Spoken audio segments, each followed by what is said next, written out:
Аз съм Петър Лесов, роден съм 1960 година в град Раковски. С бокс започвам да се занимавам от 1974 година под ръководството на треньора Любен Гаджев. Нашата школа датира от 1972 година, които сме филиал към Локомотив Пловдив. Но за да започна да тренирам бокс, имах двама братовчеди, Йордан Лесов и Петър Лесов, които започнаха 2 години преди мен да тренират. И те са в основата аз да започна да играя бокс. И другата е, треньора Любен Гаджев ме забеляза, че съм по-буйно дете и ставам за бокс и ме преследва точно 2 години, докато започна да тренирам бокс.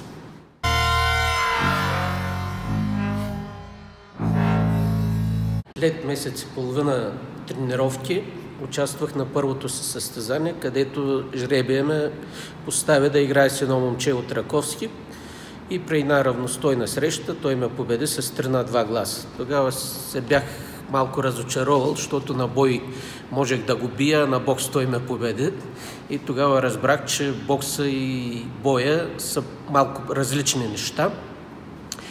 И тогава се бях поотчаял малко и бях на дилема дали да продължа да играя или не. Но една седмица не ходих на тренировки, треньора ме потърси, каза: какво правиш, бе, момче, айде определен си да играеш на републиканско за медали. И аз като чух, че трябва за медали да играя, се хванах много сериозно да тренирам и успеха не закъсня.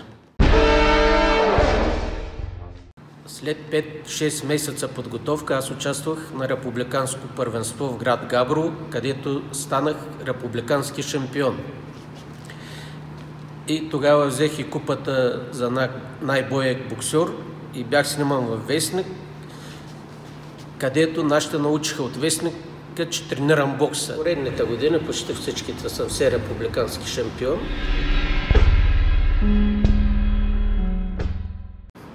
През 1977 година за първи път се качих на международен ринг. Олимпийски ринг се казваше турнира. Там спечелих 4 срещи и станах шампион на турнира, след което ми беше връчено званието кандидат майстор на спорта. 2 месеца по-късно участвах на следващия международен турнир, който се проведе в Полша. И там също изиграх 4 срещи и станах шампион, след което ми беше връчено златния пояс и купата за най-добър боксер.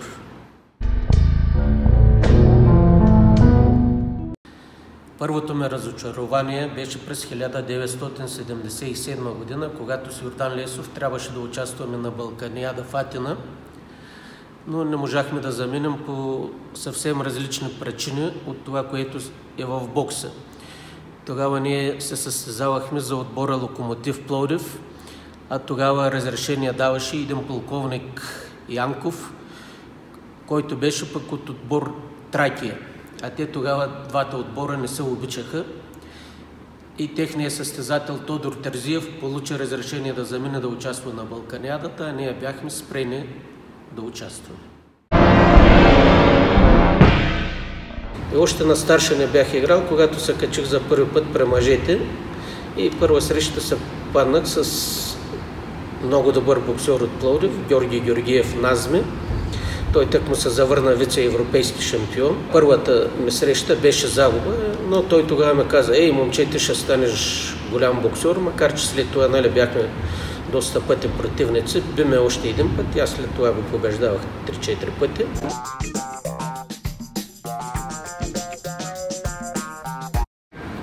Аз бях капитан на младежкия национален отбор и на едно републиканско играем, а ЦСКА и Славия се борят за първо и второ място.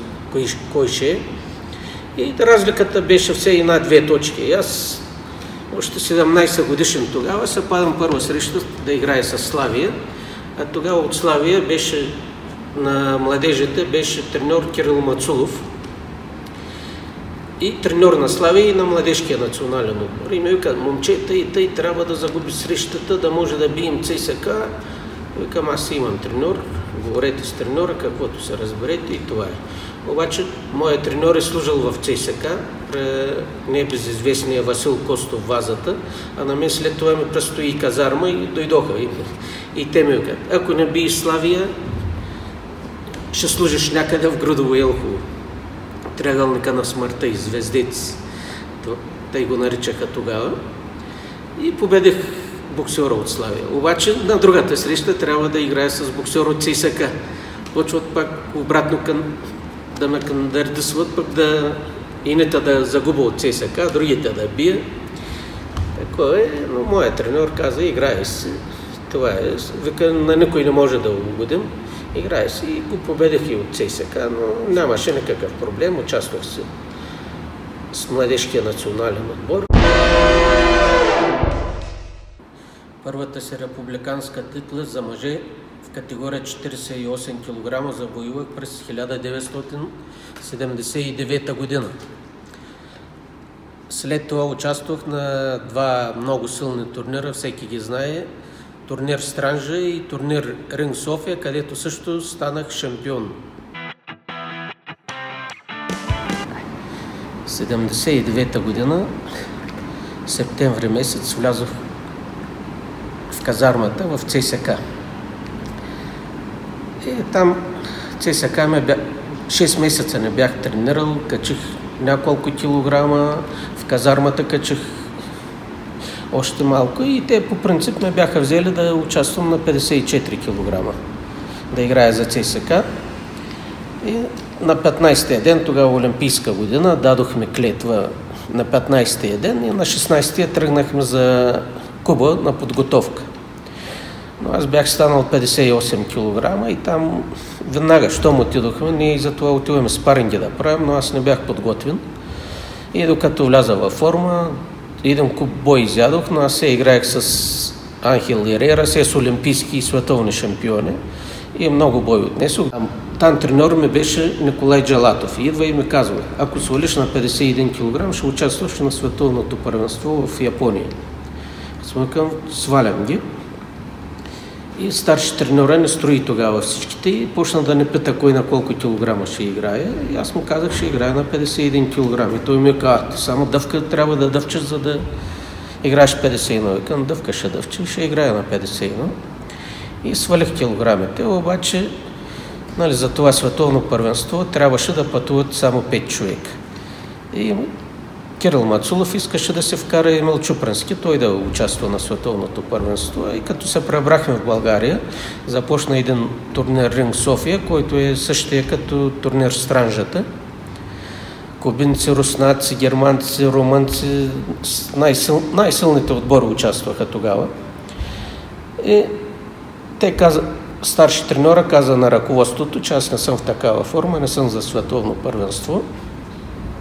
И първия ден започнахме, още първия ден се паднах да играя с европейски шампион от Русия. И бил го 4 на 1 гласа, но имаше и руски съдия тогава въгъла, само той му даде победа, но много губих и тогава самото ръководство казаха, това човек не е във форма с тая игра и веднага ме спряха.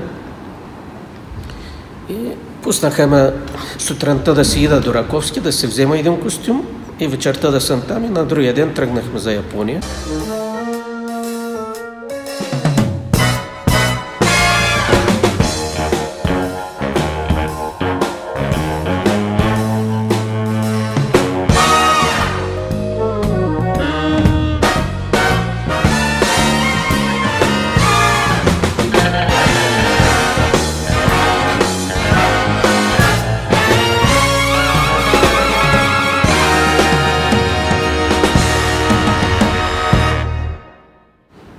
Пристигнахме в Йокохама, където се проведе световното първенство за юноши. Там изиграх 4 срещи и първа среща се паднах с техния капитан на техния национален отбор, който беше от града Йокохама. И като се качихме да играем, и ние за първи път тук по нашите турнири никога не сме виждали такива работи. Един оратор, като почна да говори и цялата публика почнаха да викат: уа, 15 минути не може да започнем срещата. И аз викам: кай, те ще ме убиват ли, какво става? Такова. И но започнахме. И го победих с 5-0 гласа. Втора среща се паднах да играя с един кореец, който също победих с 5-0 гласа. На полуфинала победих унгарския боксер Януш Вараде, който преди това беше станал европейски шампион. И предишната среща той победи с отказване претендента за световната титла, руския боксер Алексей Никифоров. На финала се срещнах с американския боксер Натан Матюс, когото също победих с 5-0 гласа, а той през това време беше победил всичките си срещи с отказване. Така се записах в историята на българския бокс като първия световен шампион за юноши, след което ми беше връчено званието майстор на спорта.